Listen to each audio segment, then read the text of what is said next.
This is my very nice new lens that I just got for the Hasselblad, which is the Decentering 40mm f4 CF lens.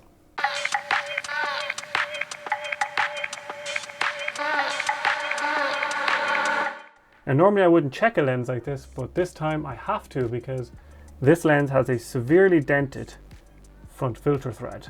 And when you see this on a lens, particularly one with a very sturdy steel filter ring like this, it means that this lens was dropped quite hard. And when a lens like this is dropped quite hard, it can cause problems. So on a lens like this, there are three major problems that can happen when you drop a lens onto what I'm assuming is concrete, because there's some good chips gone out of the lens here.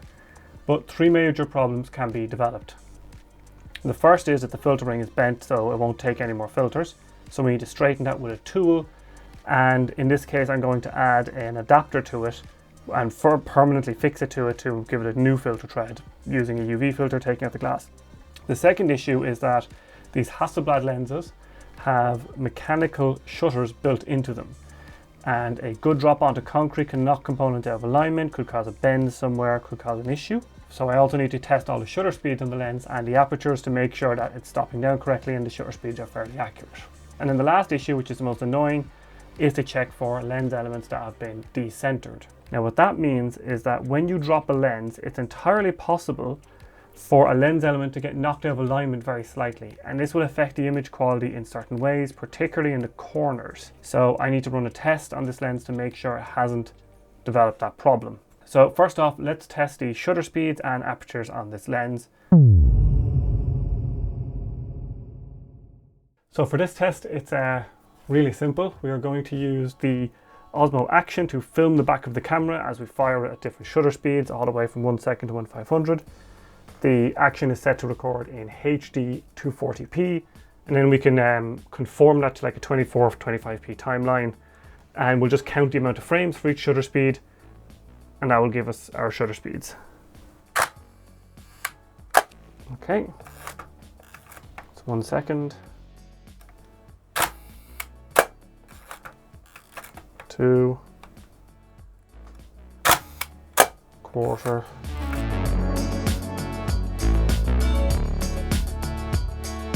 so that's all that done. Let's load the footage into DaVinci Resolve and analyze it.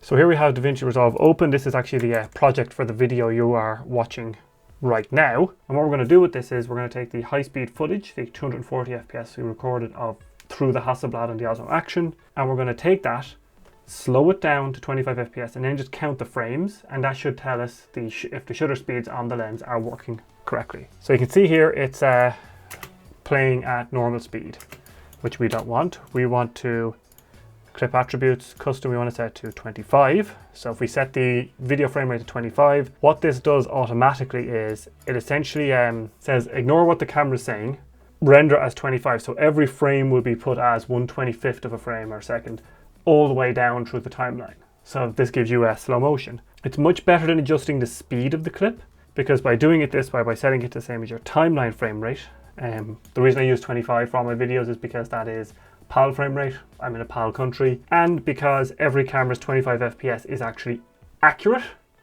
And you can also set the shutter speed to a perfect 180 at 1/50th. Setting it to 24 causes problem because some cameras are like, yeah, I do 24. I do 23.987565431, like this kind of nonsense. So I just add to 25, makes everything easier. As you can see, we draw it in here, and the clip is many times longer. So open. So there's the shutter opened. Okay.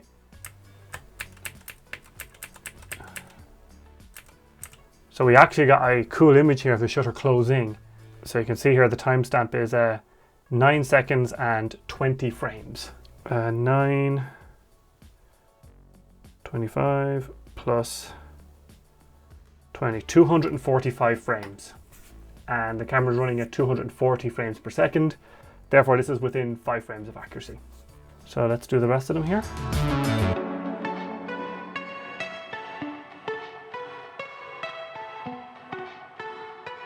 So once we went past 1/125th up to 1/250th, we went past the Nyquist frequency. And at that point, it could be anyone's guess. You know, you could fire the shutter 5 times, you could only see it in one video clip, or maybe you see it 3 times. You're at the point where the timing of the shutter press and when the camera's actually scanning the frame start to overlap so much that you can't really make any accurate judgment. But it's visible for 1 frame, the other one's 1 to 2. The shutter speeds are all fairly accurate, as accurate as I can measure them without a dedicated measuring device that I don't have. So that's good. Shutter speeds are correct. Okay, so in order to fix this dented filter thread, we're going to need a couple of things. The first thing we're going to need is a filter thread repair tool. Now this is a tool that essentially you put inwards, we'll be using the large one, and then you just screw it open like so, and it will put force on it and straighten out the dent.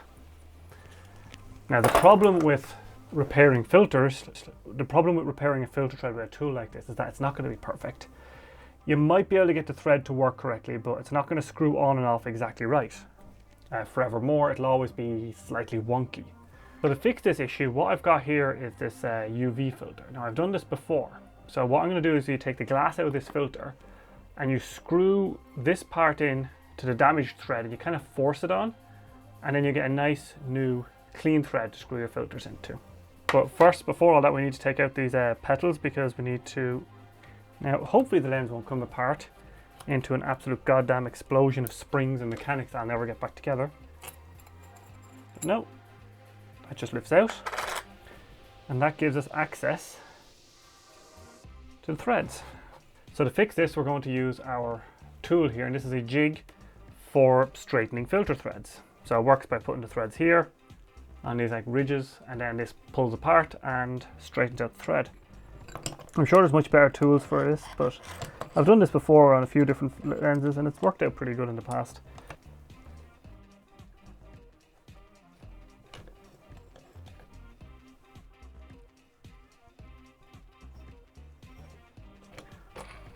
Let's take a looky.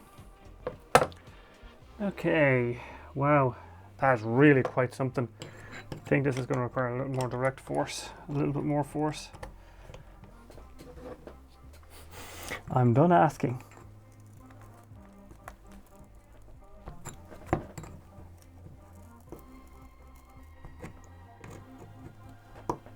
There we go. Okay. Let's see if this will even start.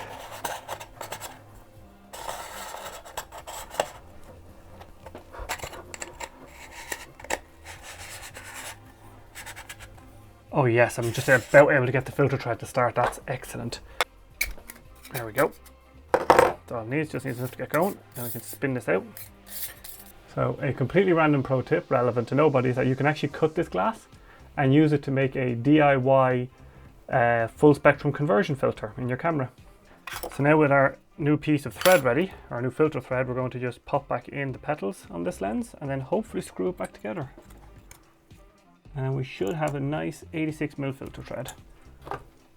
By the way, when you're screwing something back together like this, don't ever tighten the screws down fully, and always go opposites. Always tighten in a star shape. Done.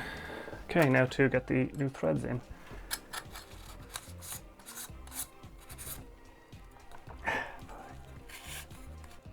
I'm starting to think that this UV filter idea is not even worth it, since I can just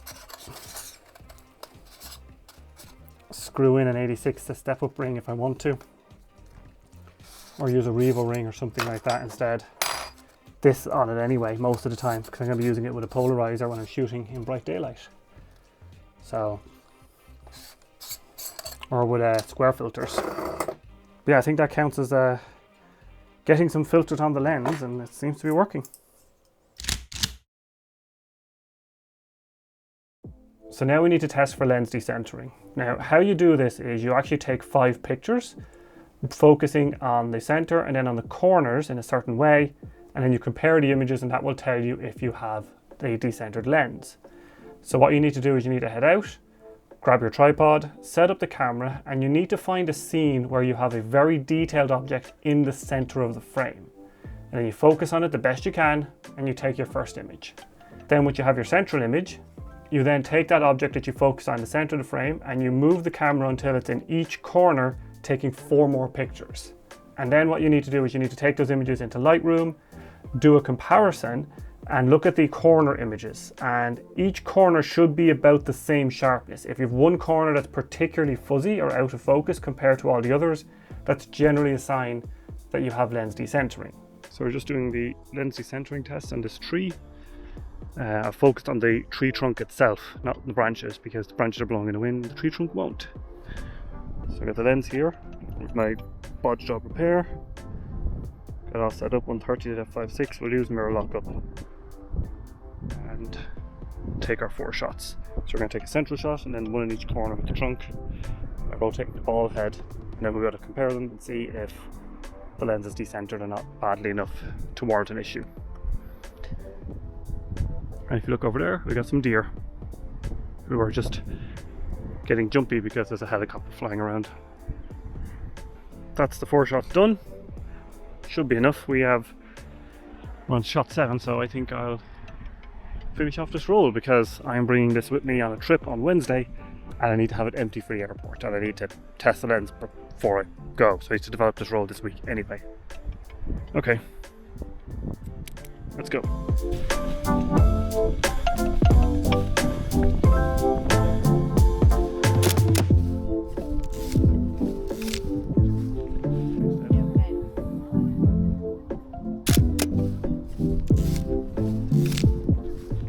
So here we have our test images, and as you can see we've got our center shot. Now we've got 1 in each corner, although we've 2 here because one of them I shook the camera during the taking, so I need to figure out which one of those is actually sharper. But the idea here is that we're just going to take our loupe, have a look at these images and see if there's any real appreciable difference in sharpness between them. The reason I'm doing it here and not on Lightroom is, you know, I scan the images so I can show them crops of them and stuff, but the reason I'm doing it like this is because if the scanning isn't perfectly accurate between them, you know, maybe one of the pieces of film has a bit of a bend, it might show being soft and then that could cause you to misinterpret it. So I'm just going to use this DW4 as a loupe. This is a 6x finder for the Nikon F3 because it makes a great loupe. Yeah, there's definitely a difference between this one and this one. There's a tiny bit of softness in this image. Let's see, this one, same, this one. So, taking a look at the images, the top 2, a little bit softer compared to the bottom 2.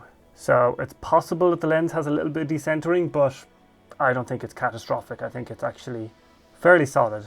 This isn't a very accurate test. You'd ideally need like specialist equipment for this and all kinds of crazy stuff, but for my purposes it's pretty okay. Now given the fact that at the top of the lens that's a little bit out of focus, a little bit of softness at the top in the sky really isn't going to make that much difference. So I think it's okay from a lens decentering perspective. You know, it's not perfect, but it's good enough. Okay, so after a little bit of repairing and some brute force and ignorance, the Hasselblad 40mm lens that I bought damaged appears to be in good working condition for the shooting that I want to do with it. So it seems that getting this lens half price was actually a pretty good deal. And hopefully from this video of me checking this lens, you'll know how to check your lenses to make sure that they're okay if you're going to buy something a little bit damaged, and how to fix them. Or not really how to fix them, but how to get them working enough for you to use. But anyway, that's it for this video. I'll see you next time.